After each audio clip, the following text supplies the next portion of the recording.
Yo mga kapapi, isang mapagpalang araw sa ating lahat. Kamusta po kayo lahat mga kapapi?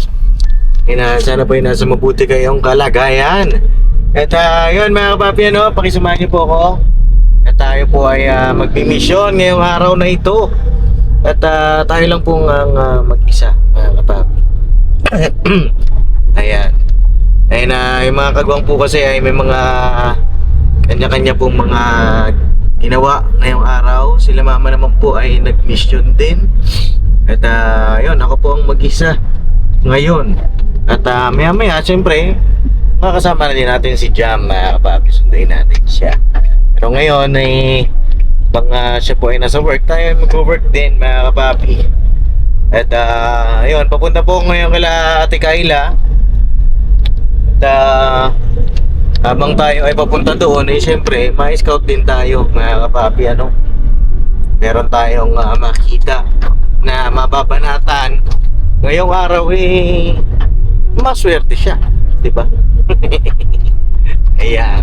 Kamusta po kayo lahat mga kapapi? Sana po ay okay lang kayo. Ngayon po dito sa amin medyo maaraw-araw na po. At meron nga rin pong balita na parang babalik daw po yung bagyong Uwan. Ingat-ingat po tayong lahat mga kapapi. Ngayon po ano pala yung parang kakaiba ngayon mga kapapi, kasi mag-isa lang tayo. Bagay dati naman mag-isa lang tayo nagpa-vlog mga kapapi. Kansa nasundan ng nakasama ko yung pinsan ko. Siguro mga kapapi, habang nasa biyahe tayo, kwentuhan tayo. Kumbaga parang realization. Marami kang marirealize pagka mag-isa ka Ang dami mong mga naiisip, ang dami mong mga, siyempre, mga, yun nga, realization. Ang dami mong marirealize, ang dami mong mga mamumuni-muni, di ba? At yun lang. Siguro kwentuhan tayo, mga kapapi. Yun nga po, ang Papa Dins TV po ay nagsimula noong pandemya, mga kapapi. Nauna po ng konti sa akin si Papa. Tapos sumunod na ako, mga kapapi, nag-create ng YouTube channel. Doon, ang mga binablog ko po, yung banda ko po, mga kapapi. Ang banda ko po na Urband. Nag-create kami ng mga kanta patungkol sa mga bayani ng bayan ko. Yun nga, may mga love songs din. Yan po yung mga pina-vlog ko noon. Banding namin na magtotropa. Tapos meron ding mga family vlog, At ang kasama ko po noon sa bahay lang, mga kapapi, tayo nagba-vlog noon. Tapos yun nga, yung baka matanong nyo rin bakit wala na yung banda ko po, ay nag-disband na mga kapapi, kasi nga may mga kanya-kanya na rin silang mga pamilya, may mga asawa na, gitarista ko, tapos yung drummer meron na rin. Siyempre may mga kanya-kanyang priority na rin mga kapapi. Yung vocalista na lang yung wala pang asawa. Ayan mga kapapi, pero malapit-lapit na rin yan, At ang kasama ko noon dati, shoutout po dun sa mga nakaalala pa, sino ba yung unang kasama ko dati ng mag-mission, Ang una ko pong naging mission, mga kapapi, si Crisanto. Kung natatandaan nyo po yun, yun yung unang-una kong charity vlog, mga kapapi, si Crisanto. Siya po yung batang nagtitinda ng gabi o yung gulay, mga kapapi, na kumakatok sa bahay. At nandun nga sa vlog na yun, maliliit pa sila Amaro, si MM, maliliit pa. Tagal na mga kapapi, siguro 4 years ago na po ang nakalipas. Yun yung unang-una ko pong charity vlog. Ako lang pong mag-isa noon mga kapapi. Pinuntahan ko siya sa bahay niya. Lakad lang kami. At hindi kalaunan nga po ay sa awa ng Panginoong Diyos, nag-viral po yun. At doon tayo unang nakilala po sa pagcha-charity ng mga kapapi. At yun nga, natulungan din ni Papa yon, si Crisanto. Kanya nga lang, maraming mga nangyari doon sa istorya ng buhay ng bata. Kasi ang dami silang magkakapatid mga kapapi. Minsan nabigyan natin sila nung pangkabuhayan, tricycle, nailipat ng bahay. At yun nga, hindi na rin natin nabalikan kasi nga mga kapapi, may mga senaryo kasi na para bang, alam mo yun, parang matigas ang ulo, may mga ganon. Pero nagkita kami ni Crisanto mga kapapi, malaki na siya, binata na po. Kita kami isang beses, siguro sa bagong silang po ata yun mga kapapi, hindi po ako nagkakamali. At nag-scout ako noon. Sabi ko nga kung pwede ko siya isama sa vlog, pwede naman daw. Kanya nga lang may pupuntahan siya nung pagkakataon na yun, kaya hindi ko na rin naisama sa vlog. Pero masaya ako mga kapapi kasi naging bahagi tayo ng pagtulong din kay La Crisanto. Nasundan yun mga kapapi nung ilang pang mga vlog. At nagkaroon ng vlog ako kay La Joy. Si Joy naman po, yung batang nagtitinda rin ng gulay. Maliit din siya, 8 years old mga kapapi. At doon naman yon sa may parang gubat siya mga kapapi. Nabigyan natin ng sari-sari store, no? At kasama ko naman nun, ayun na, dumating na si Bay Papaya. Kasama ko na mag-vlog nun. Tapos si Kuya Estong nandun na rin sa bahay yung time na yon. Tapos si Papa naman nun ay tuloy-tuloy din sa pagbablog mga kapapi. Ilan pa lang sila nun. Dati ang kasama ni Papa, si Mama mga kapapi, hanggang sa na-vlog nga ni Papa si Bay Papaya at saka si Estong. Kuya Estong, yun ang kasama niya, dalawang kagwang mga kapapi. And sa yun, nagtuloy-tuloy yung vlog. At sino ba yung sunod na dumating na kagwang mga kapapi? Comment nyo nga po, sino ba yung sumunod na dumating? Kasi marami akong na-realize di ba? At saka tawag dito, lalo na ngayon mag-isa lang ako.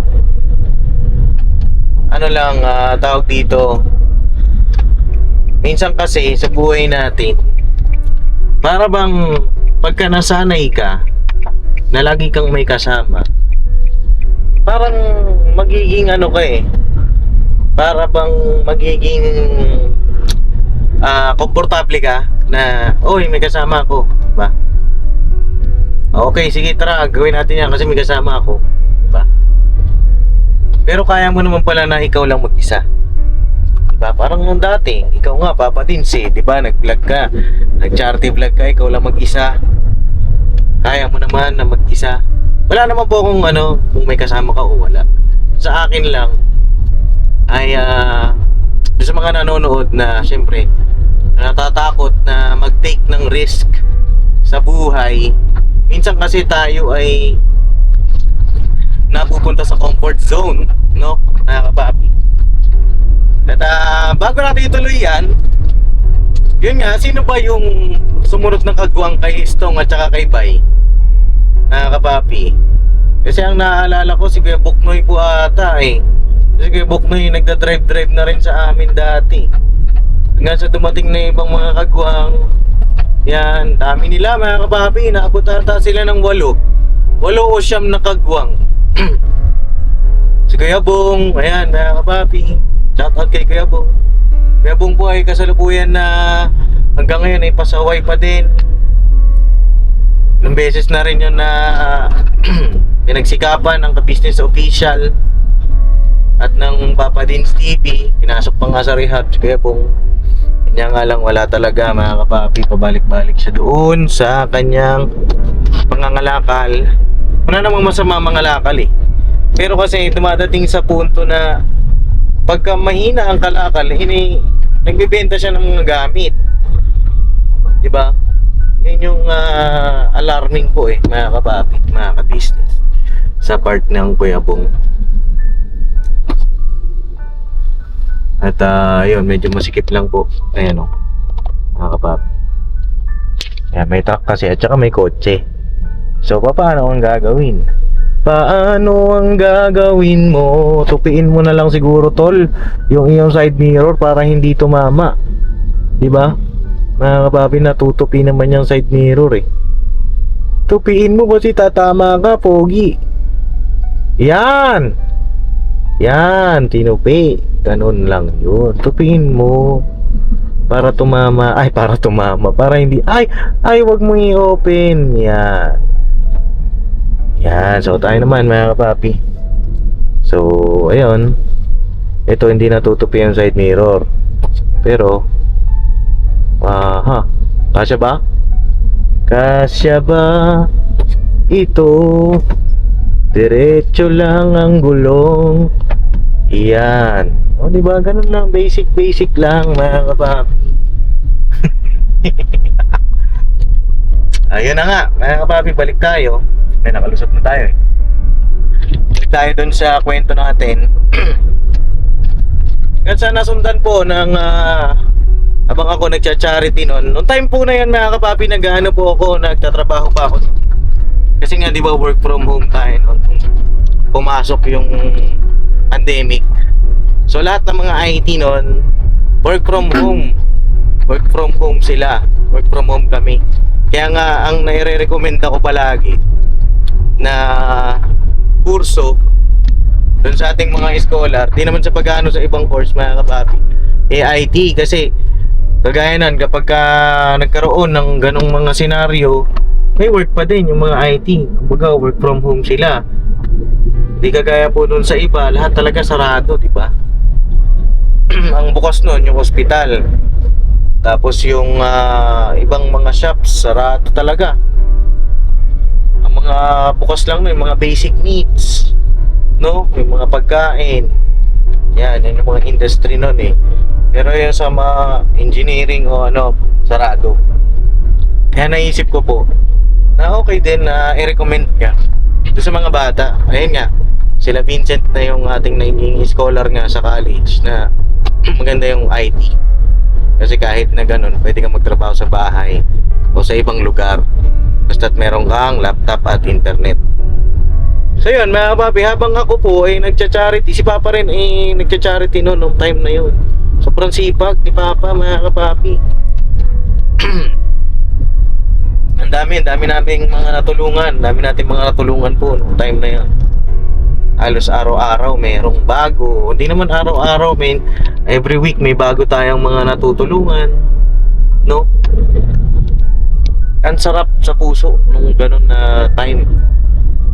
Bagay kahit ngayon masarap pa din sa puso, pero kino-compare ko lang din yung dati sa ngayon. Sa ngayon kasi ang nangyayari po medyo malungkot yung mga nangyayari ngayon. Kagaya niyan, 'di ba? May mga kagwang. Yung iba, siyempre hindi na sila sahuran 'di ba mga kapapi? May mga kanya-kanya na rin na nagkaroon sila ng mga YouTube channel nila. Kaya naman din po mga kapapi, para rin sa kabatiran ng iba na hindi na rin po nasahuran yung mga kagwang, kasi nga meron na rin silang mga YouTube channel mga kapapi. At malaya naman sila na kagaya niyan, hindi sila pupunta sa business house, malaya sila mga kapapi. Tsaka hindi na rin kaya ni Papa nang sasahuran sila every month. Kasi biruin nyo nung time na yun mga kapapi, every month si Papa ay nag-i-increase ng sahod nila. Umabot ng may umabot ata na isang kagwang na 30,000 ang sahod o 25 kung di pa ako nagkakamali. So ang starting nun nag-5 tapos every month nag-i-increment mga kapapi. Every month nagtataas ng sahod si Papa. Ang dami nila, di ba? So ang nangyari po nun, hindi na kaya ni Papa na sahuran sila, lalo pat ang dami nila, shampoo ata sila nun, mga kapapi, sham na kagwang. So ang nangyari, nagkaroon sila ng mga YouTube channel. Binigyan sila ni Papa, o hindi binigyan kasi lahat naman karapatan magkaroon ng, may karapatan na magkaroon ng YouTube channel, pero hindi lahat na bibigyan ng pagkakataon na mai-promote o may endorse, ma-build up sa community. Pagka ganun, mabilis ka makikilala kapag na-promote ka o na nakipag-collab ka, di ba, mga kapapi? At lahat sila, ayun, na i-build up ni Papa, nagkaroon ng mga YouTube channel. At nung nagkaroon sila ng mga YouTube channel, mga kapapi, nagkaroon pa rin naman ng pagcha-charity si Papa, nagkaroon pa rin ng mga pagtulong sa ating mga kababayan. Kanya nga lang, ang nangyari po, nung nagkaroon na sila ng mga YouTube channel, tapos siyempre, hindi na rin sila sahuran, nagkaroon na rin ng, parang nagkaroon ng gap doon. Yun lang yung napansin ko, mga kapapi, nagkaroon ng gap. At hindi na siya kagaya ng dati na, sumasahod kayo kay Papa, sumasahod kay ka-business, at minsan nga may bonus pa pag sa akin naman. Naalala niyo ba yung sahod time, mga kapapi, di ba? Tapos nagkaroon din ako ng sahod time ko rin sa team ko, di ba? Tapos nung time na yun, doon napansin ko nagkaroon ng gap, mga kapapi, nagkaroon ng parang distansya ang bawat isa, particularly sa ka-business official. Iba syempre nagsisikap na magkaroon ng magandang views sa kanilang YouTube channel. Well, understood naman yun, mga kapapi, diba? Understood yun na magkaroon. Syempre pagsikapan mo, YouTube channel mo yan diba? Hindi naman po pwede na tawag dito ganun lang. Ang hirap talaga yan na karoon ka ng YouTube channel. Syempre responsibility mo yung bawat upload mo dyan. Ayun lang, na-realize ko lang, mga kapapi, na tapos ayun, nagkaroon din ng mga reactions. Karoon ng maraming mga reactionist si Papa, no?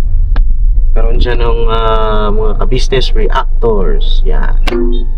Ayun, tagasagot sa mga issue nan. At isa rin yun sa tingin ko na parang gumulo yung komunidad ni Papa o yung community. Kasi tawag dito, iba-iba yung palapalagay, kuro-kuro. At ito, mga kapapi, tawag dito, ano lang ito, reflection. Kumbaga sa school may reflection paper, o dito sa buhay meron din tayong reflection paper, which is ito nga yung na-realize ko ngayon na tayo ay mag-isa na nag-mission ngayong araw na ito, na ang daming mga nangyari, pero lahat po yun, mga kapapi, ang pinakapunot dulo ng lahat ng yun pag-ibig ng ating minamahal na ka-business, diba? Kasi kagaya niyan, nung nabubuhay pa si Sir Anime sa parte ng ka-business reactors, diba? Ang pinaka-admin kasi dyan, ang Sir Anime natin, no? Na yun nga ay namayapa na. Tapos syempre, bago ka makapasok sa pagiging reactionist, magtatanong mo na Sir Anime kay Papa. Dito na tayo, mga kapapi, kailangan natin kayo na. Tapusin ko lang tong vlog natin na to. Sana ito ay meron din kayong ma-realize, no? Kung ano yung na-realize ko, maisip niyo din kung tama ba yung na-realize ko ngayong araw na ito, no? At yun nga, bunga rin po ng pag-ibig ni Papa yung sa mga reactionist, na sila nga para makatulong din si Papa dun sa mga ka-business reactors, dahil nga nagre-reaction sila, o ang karamihan kasi, mga kapag pagka-reactionist ka, ang pinaka-content mo yung content ng nire-reactionan mo, 'di ba? O yung vlog ng nire-reactionan mo. Halimbawa, ganito, sa Kalingap, 'di ba? Maraming mga nagre-reaction din po sa kanila, kila Kuya Rap, yung mga love teams nila. Ang karamihan na nire-reaction nila doon, yung reaction nila doon sa kilig, 'di ba? So yun, nagkaroon din si Papa ng mga ganong reactionist.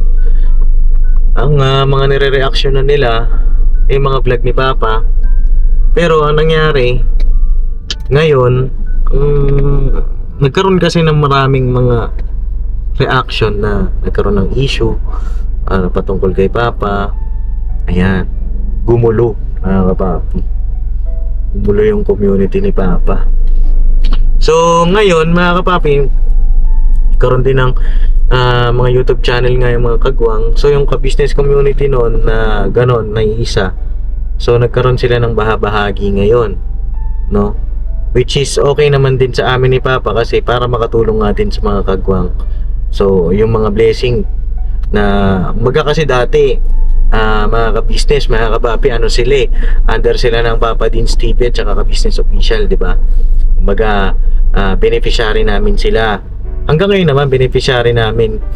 Pero meron na silang mga YouTube channel. So yung audience, kumbaga hati-hati na po yan mga kapapi.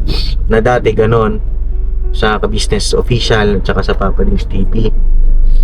Nagkaroon pa nga nung tawag dito, nung ka-business tour, nung nagdalawang van kami ni Papa.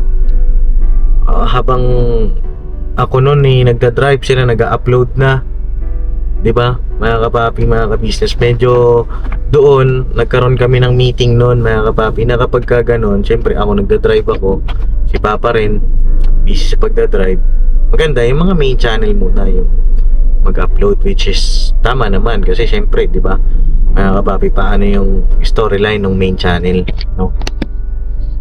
Ayun, ang pinaka nilulundo po nung aking vlog na ito mga kapapi, yung pag-ibig ni Papa sa lahat. Kasi dahil sa pag-ibig niya mga kapapi, yung pagmamahal, pagmamalasakit niya sa lahat, sa mga kagwang, sa mga reactors, sa mga nanonood, umiral po yun mga kapapi hanggang sa ngayon, yun nga na medyo struggling si Papa. Hanggang ngayon pag-ibig yung kanyang pinaiiral. Salamat din po sa lahat ng mga nagmamahal sa amin, ni Papa, ni Mama, tsaka sa mga kapatid ko na mula noon hanggang ngayon nandiyan pa rin. Sa akin lang mga kapapi,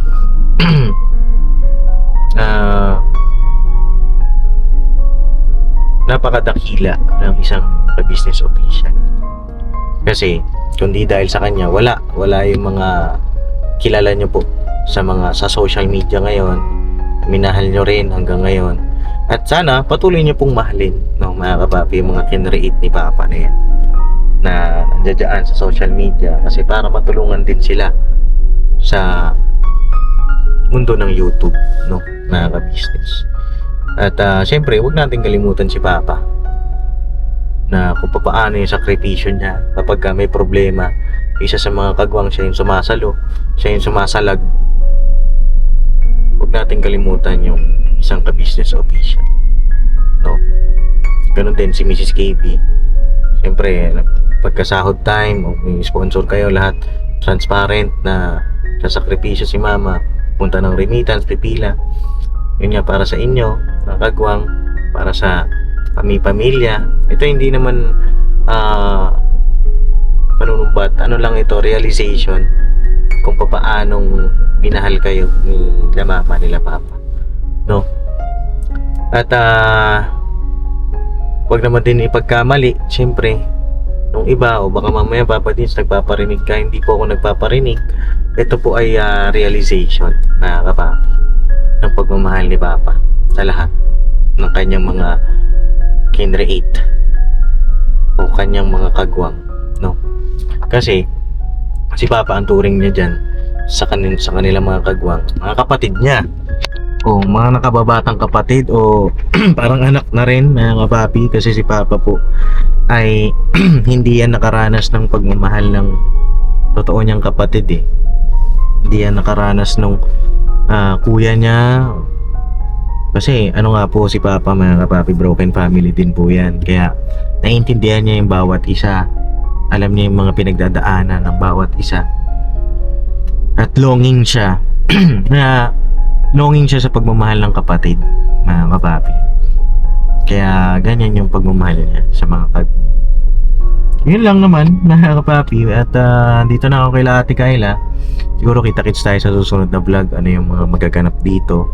At salamat sa pakikinig sa aking realization. Ngayon ay mag-isa tayo na walang ibang magpupush sa sarili mo kundi ikaw, no? Wala man yung mga kasama mo, wala man yung mga nakasanayan mo ng mga kasama mo, ang pinaka-importante, ikaw tsaka yung pamilya mo.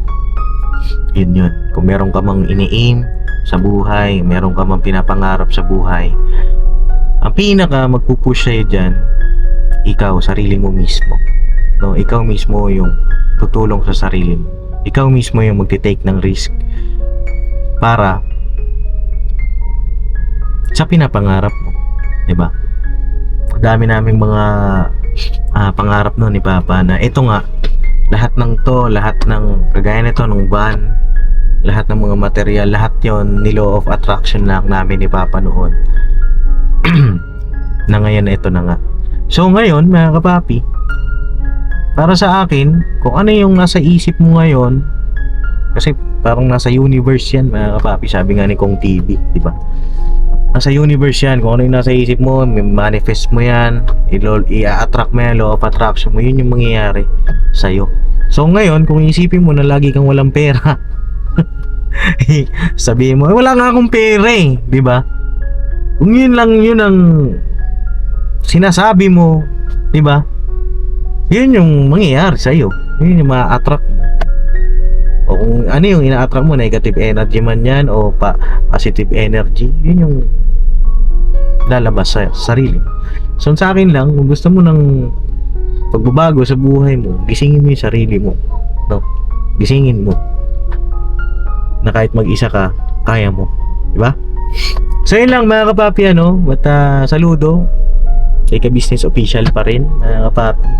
Huwag natin kalimutan ang ating minamahal na ka-business, no? At ako bilang isang anak na nandito nakasuporta kay Papa, no, mga kapapi. Alright, at kita-kits sa next vlog. I love you all mga kapapi, ano? Never say goodbye. Tomorrow is another day. Bago rin ang lahat, syempre na-realize ko lang din, may isa pa pala akong realization. Yung kay Boss Dave, mga kapapi, kasi dapat si Boss Dave ay matagal nang graduate yan. Tagal na siya dapat na graduate. Naiisip ko na sa lahat ng ilan na ba yung video ni Papa, check natin. Ilan na ang vlog ng Ka-Business Official, kasi this year lang naman nag-upload si Papa ng sarili niyang edit eh. Tapos si Daryl ata, di ko alam kung ilang taon ba si Daryl sa atin. Ayan, meron na kasalukuyan si Papa na 3,200 videos o vlog, mga kapapi, which is ang pinaka major na editor ay si Boss Dave, mga kapapi. Nagrabe rin yung sakripisyo ng kapatid natin na yan sa Ka-Business Official. Supportahan din natin ang kanyang channel, yung Ka-Business Family, tsaka yung business niya, mga kapapi. Deserve ng ating Boss Dave yung suporta niyo po dyan. Na dapat nga graduate na siya, pero mas pinili niya na tumulong sa pamilya, tumulong sa mga kagwang, tumulong sa mga beneficiary, kasi syempre hindi niya mapapanood yan, mga kapapi, kung walang editor, 'di ba? Kung walang nag-edit. At salamat Boss Dave, no? Thank you sir. May mama, salamat din. Si Budang, ayan nga, nagbablog na rin si Budang po ngayon. More on mental health yung kanyang binablog, ay supportahan din natin. Ganun din syempre mga kagwang. At meron lang din akong pakiusap dun sa mga kagwang na Ayun, ano, kung meron kayong, syempre sumasahod naman na kayo sa channel ninyo. Matagal na rin naman na ito na sinabi ko rin sa inyo. Hindi masama na magkaroon kayo ng mga vlog na tumulong din kayo. Kasi, syempre, bago naman din tayo tumulong, tulungan muna natin yung pamilya natin. Di ba? Pero, maganda rin yun. Makita rin to sa mga vlog ninyo. Siyempre, tulungan niyo yung pamilya niyo. Nakikita naman ako mga kapapi, pero yung iba, wala eh. Wala po akong nakikita.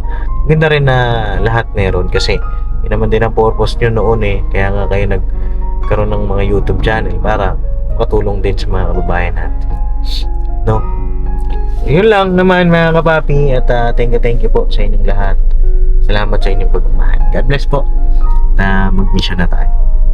Alright.